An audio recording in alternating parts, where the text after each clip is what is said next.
Assalamualaikum warahmatullahi wabarakatuh. Selamat pagi saudara, semoga Anda dalam keadaan sehat. Senang sekali Sapa Aceh dapat kembali hadir di hadapan Anda. Saya Rizky Devi dapat kembali menyapa Anda dalam program Sapa Aceh hari ini. Kita akan membahas terkait dengan peran polisi dalam penanganan bullying.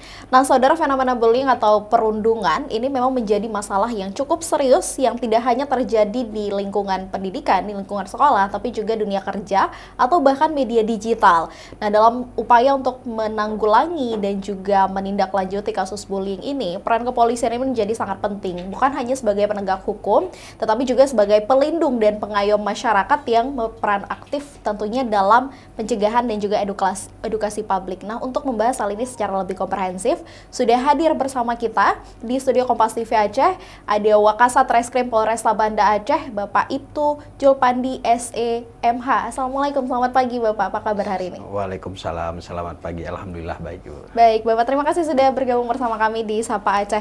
Pak, ini kalau kita bicara fenomena bullying atau perundungan, ini memang menjadi topik yang cukup serius begitu untuk dibahas. Tapi sebenarnya kalau kita ke Polresta begitu, seberapa sering kasus ini dilaporkan di sana Pak, di wilayah hukum Polresta Banda Aceh? Iya, baik, terima kasih Bu. Terkait masalah bullying, sampai saat ini di wilayah hukum Polresta Banda Aceh itu kita belum ada menerima aduan maupun laporan dari masyarakat ataupun orang tua korban terkait masalah bullying. Jadi sampai saat ini kita belum ada menangani masalah kasus bullying gitu Bu. Begitu, berarti memang belum pernah ada sejauh ini, dari beberapa tahun belakangan juga belum pernah ada? Yang data di kami belum ada yang melaporkan terkait masalah bullying, belum pernah. Tapi kalau misalnya beberapa kasus yang memang arahnya ke arah bullying atau menjadi pendukung seperti itu atau hal-hal semacam itu ada? Mungkin itu ada yang sebelumnya diawali dari bullying, namun endingnya itu adalah terjadi penganiayaan antar sesama anak-anak. Itu ada yang kami tindak lanjuti karena adanya laporan, tapi yang laporannya itu adalah dari orang tua si korban terkait dengan penganiayaan. Jadi yang dilaporkan itu bukan bullying. Baik. Mungkin Bapak dijelaskan lebih lanjut mungkin sedikit terkait dengan bagaimana kemudian dampak dari bullying, hal yang semacam perundungan seperti itu kemudian bisa berakhir menjadi penganiayaan. Mungkin bisa diceritakan lebih detail seperti apa? Iya. Dalam hal bullying ini memang ada terjadi di sekolah-sekolah di kalangan anak-anak itu dalam hal bermain saling ejek-mengejek, namun perlunya pengawasan secara melekat dari pihak orang tua, dari pihak tenaga pendidik, baik itu dari dewan guru maupun dari kalau pesantren dari ustadz-ustadz, sehingga untuk meminimalisir kegiatan-kegiatan yang bullying tersebut yang mengarah kepada tindakan yang akan merugikan dirinya sendiri maupun orang lain. Karena pada endingnya itu pada saat bullying akan terjadinya hal-hal yang merugikan dirinya sendiri maupun orang lain, sehingga dari korban bullying tersebut membuat laporan polisi. Ya, contohnya seperti yang saya sampaikan tadi, salah satunya adalah terjadinya penganiayaan, dan itu yang ada dari Satreskrim Polresta Banda Aceh menangani terkait dengan laporan penganiayaan, tapi didasari awalnya dari bullying. Ini dalam lingkungan pendidikan atau seperti apa, satuan pendidikan? Itu pada umumnya terjadi di lingkungan pendidikan terkait masalah bullying. Berarti memang pada akhirnya salah satu hal terbesarnya adalah terjadi penganiayaan karena kasus perundungan tersebut. Tapi sebenarnya kalau memang tadi berangkat dari Polresta belum pernah menangani kasus bullying, tapi sebenarnya mekanisme pelaporannya itu jika ada itu seperti apa Pak? Oh gitu. Terkait dengan jika ada nanti bullying, silahkan kepada orang tua ataupun kepada wali murid ataupun kepada korban untuk melaporkan kasus bullying tersebut ke SPKT Polresta Banda Aceh. Nanti tentunya dari SPKT Polresta Banda Aceh akan melayani dan akan berkoordinasi juga dengan pihak reskrim. Kita telah kembali apakah itu masuk dalam ranah pidana atau tidak. Kemudian nanti jika itu masuk di dalam ranah pidana, tentunya kita akan berproses secara hukum dan nanti akan ditangani oleh unit khusus, yaitu unit PPA Satreskrim Polresta Banda Aceh. Baik. Berarti memang korban yang bisa melapor langsung atau bisa juga dilaporkan oleh orang yang lain begitu, mungkin orang tua atau yang menjadi saksi, seperti apa Pak? Boleh dilaporkan oleh orang tua, korban langsung ataupun saksi yang melihat. Nanti kami akan menindaklanjuti dari laporan masyarakat tersebut. Baik, baik. Pak, tapi kalau bicara bullying, ini kalau misalnya terjadi di dalam satuan pendidikan begitu, mungkin anak-anak yang masih di bawah umur, itu seperti apa kemudian penanganannya ketika memang terjadi, karena mengingat anak-anak yang masih di bawah umur itu belum cakap hukum begitu untuk menerima sanksi ke penjara dewasa atau seperti apa? Baik, kita tetap pada koridor undang-undang yang sudah ada. Jadi perlakuan kita dalam pelaksanaan penegakan hukum itu sesuai dengan undang-undang. Nanti di dalam perlindungan anak itu, undang-undang perlindungan anak ada upaya diversi, yaitu upaya hukum terhadap anak yang dilakukan peradilannya di luar peradilan pidana. Jadi diupayakan secara mediasi ataupun restoratif justice sesuai dengan undang-undang yang berlaku. Baik, baik. Tadi Pak kita bicara penganiayaan begitu. Apakah kalau dalam kasus penganiayaan seperti itu, jika di bawah umur itu akan ditindak melalui restoratif justice ini, atau seperti apa penanganannya dengan kasus penganiayaan tersebut? Baik, jika terkait masalah penanganan anak yang melakukan penganiayaan, kita mengacu kepada Undang-Undang Nomor 11 Tahun 2012, yaitu tentang Sistem Peradilan Perlindungan dan Anak. Kita upayakan secara diversi. Ya, kita utamakan secara diversi, yaitu peradilan di luar pidana. Namun jika itu nanti tidak ditemukan upaya diversinya, kita tetap mengacu kepada aturan yang berlaku. Nanti anak tersebut akan kita titipkan ke LPKA. Baik, baik. Berarti memang ada upaya hukumnya seperti apa, termasuk dari pemulihan korban seperti restoratif justice. Tapi sebenarnya kalau bicara bullying, ini tidak hanya terjadi dalam satuan pendidikan, bisa juga terjadi di dalam lingkungan kerja dan juga di sosial media. Nah, untuk itu saudara, kita akan bahas terkait dengan hal ini lebih lanjut sesaat lagi. Tetap bersama kami di Sapa Aja.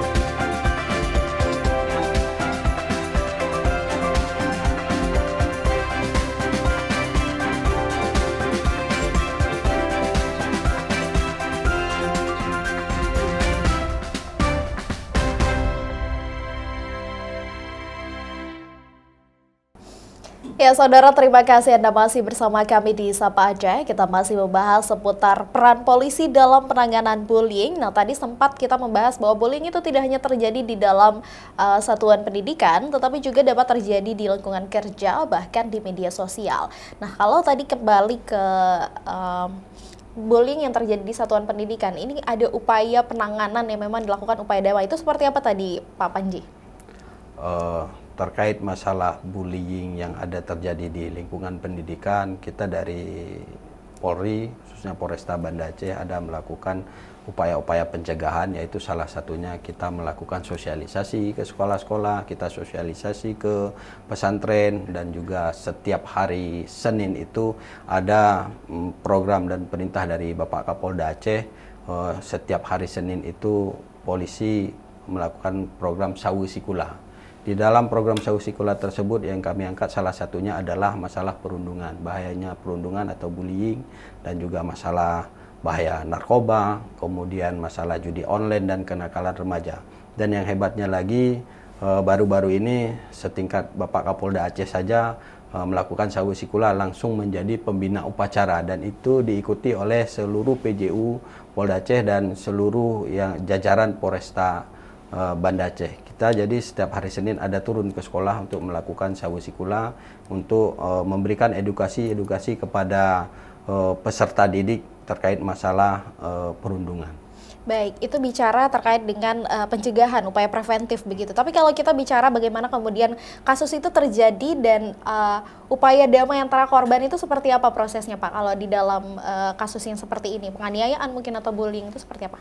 Baik, kalau yang terjadi masalah bullying, mungkin ada terjadi penganiayaan hal-hal yang kecil, itu pada umumnya kebanyakan di sekolah itu dari pihak Dewan Guru, pihak sekolah menyelesaikan secara kekeluargaan di sekolahnya sendiri dengan mengundang pihak-pihak terkait dan mengundang kedua belah pihak orang tua korban itu diselesaikan secara mediasi di sekolah.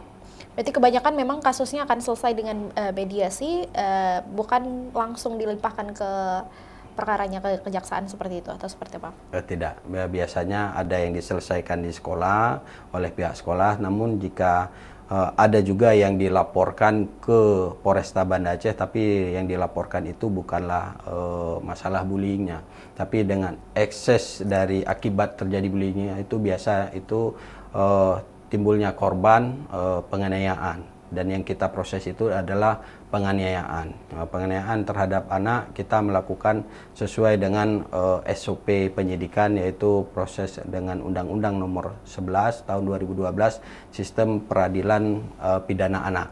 Itu kita lakukan dengan upaya diversi yaitu dengan melakukan peradilan terhadap anak di luar pidana, yaitu dengan melakukan mediasi. Kita mengundang dengan dinas terkait, mengundang kedua belah pihak untuk kita lakukan upaya mediasi sehingga mendapatkan satu kesimpulan untuk diselesaikan secara baik-baik. Namun jika di dalam upaya diversi itu tidak ditemukan suatu kesepakatan atau kesimpulan, artinya itu penyidik akan tetap memproses kasus tersebut hingga nanti kita serahkan kepada pihak kejaksaan. Nanti di jaksa itu biasanya juga diupayakan diversi yang kedua, sehingga nanti diupayakan dari terhadap anak yang berhadapan dengan hukum itu diupayakan tidak sampai ke pengadilan. Namun jika tidak ditemukan juga ya sesuai dengan undang-undang yang berlaku. Baik. Berarti Pak, upaya diversi ini yang sudah dilakukan adalah diterapkan untuk kasus perundungan yang terjadi di lingkungan sekolah. Tapi sebenarnya ketika perundungan tersebut terjadi di lingkungan kerja atau bahkan masyarakat umum, apakah upaya damai yang seperti diversi tersebut dapat diterapkan atau seperti apa? Ya, kalau yang terjadi di luar lingkungan sekolah, tapi kalau yang bukan terhadap anak-anak, kita berlakukan undang-undang KUHP biasa, KUHP pidana seperti biasa. Namun jika itu dia umurnya masih tergolong anak-anak, tetap kita upayakan sama, kita gunakan Undang-Undang Nomor 11 Tahun 2012, yaitu nanti upaya diversi. Baik, berarti memang batas usianya adalah diutamakan di bawah 18 tahun seperti itu, Pak? Ya, 18 tahun ke bawah. Kita melihat umur yang korban maupun pelapornya, ini bagaimana. Baik. Tapi kalau tadi bicara ranah Polresta tadi, kita terus-terusan bicara bagaimana kemudian perundungan ini bisa terjadi di lingkungan pendidikan. Tapi apakah sebenarnya ada kasus yang ditemukan di lingkungan masyarakat umum itu seperti apa, Pak? Kita juga ada menemukan informasi dari masyarakat terjadi perundungan di lingkungan tempat tinggal. Namun yang terjadinya yang kita proses itu adalah ekses dari perundungan tersebut, yaitu seperti saya sampaikan tadi, adanya luka-luka, adanya korban. Gitu. Baik. Berarti kalau dari lingkungan masyarakat ini ada juga, cuman sering kali terjadinya di lingkungan pendidikan berarti? Iya, pada umumnya sering terjadi itu di lingkungan pendidikan, di lingkungan kerja dan lingkungan tempat tinggal. Tapi yang sebagian besar itu di lingkungan pendidikan. Baik. Pak, ini kembali ke penyuluhan tadi, ada beberapa upaya pencegahan preventif yang memang dilakukan oleh pihak kepolisian begitu. Mulai dari salah satunya adalah program Sawisikula yang memberikan sosialisasi begitu. Untuk tingkat pendidikan, nah kalau untuk lingkungan kerja atau masyarakat umum ini bentuk dukungan dari kepolisian itu seperti apa, Pak? Ya, sejauh ini Polresta dalam mencegah upaya perundungan di luar lingkungan pendidikan, yaitu di lingkungan tempat tinggal, di lingkungan kegiatannya sehari-hari, di situ kita Polresta sudah ada Babin Kamtibmas di desa masing-masing, dan juga di sana juga ada dari pihak kepala desa melakukan penyuluhan, sehingga Babin Kamtibmas itu selalu hadir di situ di tengah-tengah masyarakat untuk memberikan sosialisasi, edukasi terkait masalah hal-hal tentang kehidupan bermasyarakat di dalam. Salah satunya untuk mencegah perundungan tersebut. Ini program rutin atau seperti apa, Pak? Itu adalah program rutin dan program Polri. Tugas pokoknya Babin Kamtibmas di dalam itu dan didukung oleh instansi-instansi lain, dan kita juga selalu turun ke lapangan setiap ada hal-hal yang dilaporkan oleh masyarakat. Baik, baik. Tapi bicara seberapa gencar usaha pencegahan ini dilakukan, tapi sebenarnya seberapa sering sih Pak sosialisasi itu dilakukan kehadap masyarakat ketimbang dari instansi pendidikan begitu? Kalau kami melihat upaya Polri dalam melakukan sosialisasi dan edukasi kepada masyarakat terkait masalah bullying itu setiap hari dilaksanakan. Itu dibuktikan dengan adanya dari polsek-polsek, adanya dari kami turun ke lapangan melakukan patroli sambang desa, dan sambil di situ kita berdiskusi dengan masyarakat dan menyampaikan pesan-pesan Kamtibmas dan menyampaikan terkait juga masalah perundungan tersebut. Baik, baik. Berarti memang ada banyak sekali upaya yang dilakukan, dan tentunya dari banyaknya upaya yang dilakukan tersebut tentu ada tantangan yang dihadapi. Itu tidak mudah begitu, dan saudara kita akan bahas terkait dengan tantangan apa saja yang kemudian dihadapi oleh pihak kepolisian dalam melakukan pencegahan ataupun penanganan. Kita akan tahan sesaat lagi, saudara tetap bersama kami di Sapa Aja.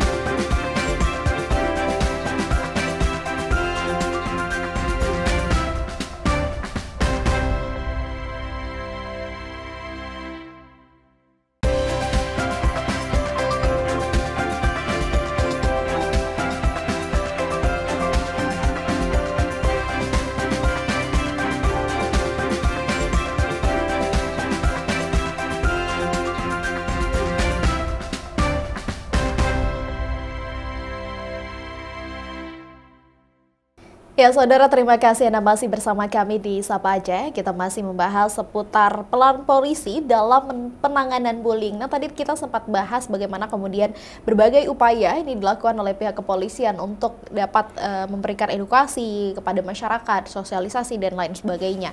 Tentu ini hal yang tidak mudah, Pak Panji. Ini seperti apa kemudian tantangan yang dihadapi ketika melakukan hal semacam itu? Baik, dalam hal ini yaitu yang sudah kami lakukan maupun yang kami ketahui rekan-rekan di lapangan saat melakukan sosialisasi maupun edukasi terhadap masyarakat, kami tidak ada menemukan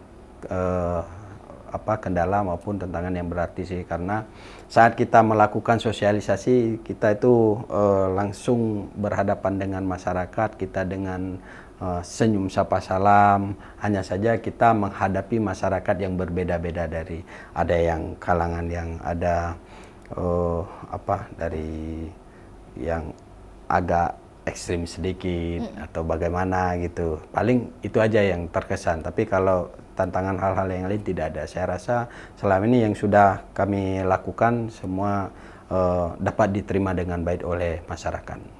Berarti memang penggolongan kalangan ini yang susah menerima informasi begitu, mungkin dari anak-anak sekolah atau dari masyarakat begitu ya? Iya, benar, karena kan masyarakat dari berbagai macam pekerjaan yang kita hadapi, ada nanti yang dari kalangan administrasi, akademisi, ada kalangan dari yang pedagang, hal-hal ini. Jadi waktu kita menyampaikannya harus benar-benar dengan bahasa yang dapat mudah dipahami oleh masyarakat tersebut.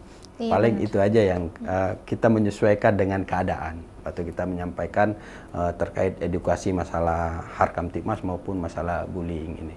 Baik, baik. Tapi kalau tadi bicara Harkamtibmas atau bagaimana penanganan bullying ini, tapi sebenarnya kalau kita kembali ke pihak kepolisian dari pihak Polresta Banda Aceh, itu sebenarnya punya nggak sih Pak unit cyber khusus yang menangani terkait dengan bullying atau perundungan atau bahkan penganiayaan tadi, itu seperti apa? Kalau untuk Polresta Banda Aceh yang khusus unit cybercrime itu tidak ada. yang ada unit cybercrime itu ada di Polda, yaitu di Ditreskrim Khusus Polda Aceh. Namun dalam penanganan kasus-kasus bullying di cybercrime itu kebanyakan itu larinya ke Undang-Undang ITE, yaitu tentang pencemaran nama baik juga di dalam itu. Jadi itu ada kita laksanakan, kita penanganan masalah tentang pelaporan dari masyarakat tentang pencemaran nama baik yang dengan Undang-Undang ITE, dan itu kita berproses. Baik, baik. Berarti memang kalau secara khusus itu di Polresta tidak ada begitu ya? Tidak ada unit cybercrime-nya. Tapi tadi bicara Undang-Undang ITE, Pak, ini mengikuti perkembangan teknologi yang cukup pesat. Tentunya kasus bullying ini tidak hanya terjadi di lingkungan, di kehidupan nyata begitu. Tidak terlepas bahwa kita sering main sosial media dan tentu ada kasus-kasus yang memang ternyata itu merupakan perundungan begitu, nonverbal. Itu seperti apa Pak penanganannya dari Polresta? Untuk penanganan terkait masalah Undang-Undang ITE itu kita tetap menerapkan Undang-Undang ITE, dan kita juga melakukan pemeriksaan ahli, dan kita juga bersurat kalau dulu itu di Kemenkominfo, kalau sekarang kok nggak salah saya di Komdigi. Kita bersurat juga ke sana terkait masalah akun yang digunakan oleh si terlapor. Karena kan pada umumnya terjadinya cybercrime, masa bullying di media massa itu kan menggunakan akun. Jadi kita juga harus meminta kepada pihak terkait untuk mencari tahu siapa pemilik dari akun tersebut. Karena hampir rata yang melakukan dengan bullying melalui cyber ini itu menggunakan akun fake. Akun palsu. Akun palsu. Jadi kita harus membuktikan dulu akun tersebut akun siapa. Itu dapat kita harus bersurat dulu ke Kominfo. Nah, setelah proses itu Pak, kemudian tindakan selanjutnya seperti apa itu penindakannya? Setelah itu didapatkan semua, seperti biasa proses penyidikan berlanjut sebagaimana penanganan proses Undang-Undang KUHP pidana. Tapi memang pernah terjadi di Polresta pernah menangani hal semacam itu seperti apa Pak? Pernah terkait masalah Undang-Undang ITE pencemaran nama baik, kita pernah penanganan kasus-kasus tersebut, dan itu kita lakukan sesuai dengan petunjuk juknis undang-undang yang ada, Undang-Undang ITE. Kita lakukan pemeriksaan ahli, kita lakukan surat permintaan kepemilikan akun, dan sehingga nanti kita lengkapi semua alat bukti, kita lengkapi semua saksi-saksi keterangan dan juga dari ahli, baru kita serahkan nanti setelah berkas dinyatakan lengkap, kita serahkan ke pihak kejaksaan. Baik, baik. Ketika mungkin nanti setelah penyelidikan dilakukan dan ditemukan bahwa ternyata pemilik akun tersebut merupakan anak di bawah umur, ini regulasi mana yang lebih dominan untuk digunakan, Pak? Seperti apa? Hingga saat ini jika ditemukan yang pemilik akunnya ternyata anak di bawah umur, kita juga kembali lagi kepada Undang-Undang Sistem Peradilan Pidana Anak, Undang-Undang Nomor 11 Tahun 2012. Berarti kita akan tetap kita konversikan, dia tergantung dia umurnya. Kalau dia terklasifikasinya anak-anak, kita bawa ke Undang-Undang Anak-anak. Baik, baik. Berarti memang akan kembali ditindak dengan Undang-Undang Perlindungan Anak seperti itu. Meskipun itu terjadi di dalam konteks sosial media. Iya. Ya, benar sekali. Pak, tapi kalau bicara tadi program pendampingan begitu dari stakeholder lintas sektor, itu seperti apa? Apa yang digandeng dari Polresta ini seperti apa, Pak? Baik, selama ini kami dari Polresta Banda Aceh, khususnya penyidik Satreskrim Polresta Banda Aceh, dalam menangani penanganan anak yang berlawanan dengan hukum, itu selalu kita melakukan upaya pendampingan itu dari UPTD PPA. Kita libatkan ahli psikologinya untuk didampingi, diberikan support mentalnya kepada dia supaya si anak ini tidak down. Jadi didampingi, nanti juga didampingi oleh Bapas, kita kembalikan mentalnya supaya dia bisa ceria kembali. Itu kita lakukan pendampingan kepada baik itu sebagai dia korban maupun sebagai pelaku. Baik, baik. Berarti memang program pendampingan ini dilakukan ketika sedang dalam masa penyelidikan ditemukan kasus tersebut, atau sampai setelah berapa lama Pak setelah kasus tersebut damai, mungkin setelah ada upaya mediasi antara kedua belah pihak, apakah proses pendampingan itu mesti dilakukan? Proses pendampingan itu tergantung nanti sampai perkaranya selesainya sampai di mana. Tapi pendampingan dilakukan dari awal mula LP ini terbit di waktu saat penyidik melakukan penyelidikan itu kita sudah melakukan upaya pendampingan terhadap si anak. Baik, Pak. Ini singkat saja pesannya dari pihak Polresta Banda Aceh kepada masyarakat, sekolah, dan mungkin beberapa instansi yang memang bersama-sama menciptakan lingkungan yang aman dan tentunya bebas dari bullying dan perundungan. Silakan, Pak. Baik, mungkin kami dari Polresta Banda Aceh menghimbau kepada seluruh orang tua, kepada seluruh Dewan Guru, tenaga pendidik, pada ustadz dan ustazah yang ada di pondok-pondok pesantren. Mari sama-sama kita lakukan memberikan perhatian khusus kepada anak-anak kita. Anak-anak kita yang di rumah, di sekolah, di tempat pendidikan di daerah-daerah. Mari kita turun ke lapangan, kita awasi mereka dan kita lihat pergaulannya. Jika sudah mulai kita melihat dia sudah mengasingkan diri, tidak berkawan dengan teman-temannya, ya itu kita rangkul, kita sentuh, kita berikan seperti konseling. Jadi sama-sama kita memperhatikan lingkungannya, kita perhatikan dalam dia bergaul sehari-hari untuk mencegah terjadinya bullying. Dan juga diharapkan mungkin dari instansi-instansi terkait maupun stakeholder kita sama-sama bersinergi untuk melakukan sosialisasi, edukasi ke sekolah-sekolah maupun ke pesantren untuk mencegah terjadinya bullying.